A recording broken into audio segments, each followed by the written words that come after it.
Hello बच्चों, हमने पिछली जो वीडियो है उसमें देखा काव्य दोष। उसका हमने अर्थ जाना और उसके कुछ भेद जाने।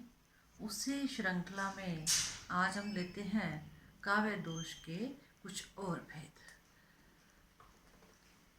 सबसे पहले आज हम लेते हैं अधिक पदत्व दोष। जहाँ पे अनावश्यक शब्दों का प्रयोग हो या अधिक शब्दों का जब प्रयोग हो वहाँ पे अधिक पदत्व दोष होता है। एक उदाहरण के माध्यम से हम अपनी बात को समझ सकते हैं। लिपटी पुहुप पराग में सनी सेद मकरंद। यहाँ पे पुहुप जो शब्द आया है, पुहुप शब्द जो है वो अनावश्यक है या इसका प्रयोग जो है पराग और पुहुप दो हैं, इसमें से एक का ही प्रयोग करना चाहिए था। पुहुप का अर्थ होता है पुष्प, तो ये पराग है, ये पुष्प के अंतर्गत ही होती है, इसलिए इस पुहुप शब्द को हम अनावश्यक शब्दों के अंतर्गत लेते हैं। इसके बाद आएगा अक्रमत्व दोष। शब्द का क्रम वाक्य की रचना से दूषित हो।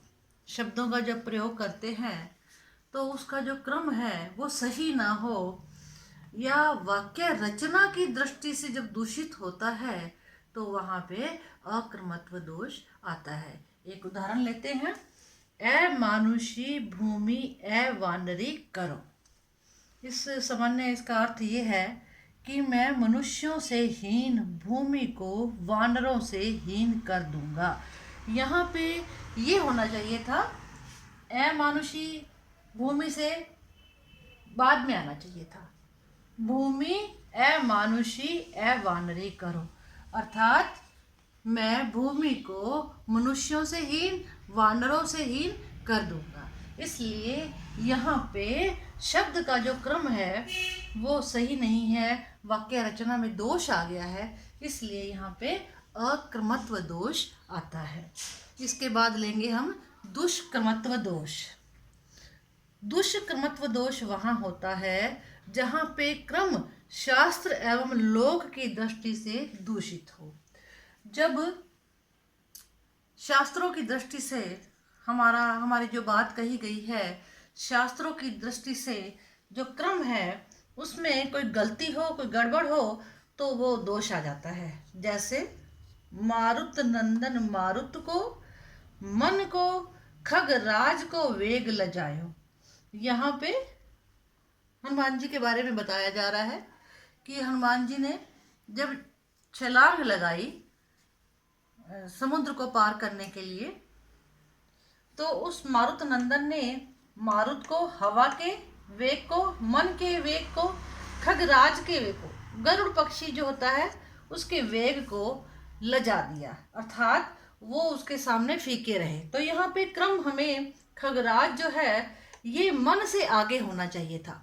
जब मन का वेग आ गया है तो मन का वेग जो आ गया है उसके बाद में खगराज नहीं आना चाहिए था, क्योंकि शास्त्रों में ऐसा वर्णित है कि हमारा जो मन का वेग है वो सबसे तेज होता है।